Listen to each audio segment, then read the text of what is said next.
বৌমারা কি করে আপনারা শাশুড়িদের মন জয় করবেন? শাশুড়িরা আসলে বেশি কিছু চায় না, একটু আনুগত্য চায়, একটু আম্মা আম্মা শুনতে চায়। অল্প কয়েকটা কাজ করার মধ্য দিয়ে আপনি আপনার শাশুড়ির মন জয় করতে পারেন। কি করবেন?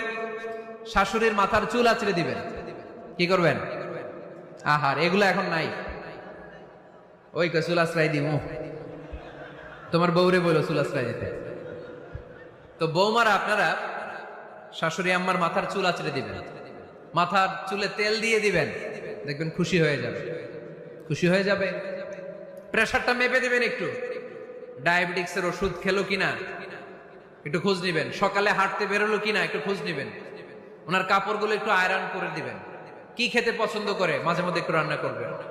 বাইরে গেলেই আম্মাকে জিজ্ঞেস করুন, আম্মা আপনার কিছু লাগবে কিনা, এগুলো খুব পছন্দ করে।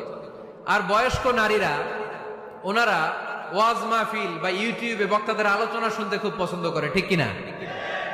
আপনার শাশুড়ি যেই বক্তার আলোচনা ভালো, যেই বক্তাদের আলোচনা শুনতে পছন্দ করে, ডাউনলোড করে দিয়ে এই ওয়াজ শোনায় ব্যস্ত রাইখা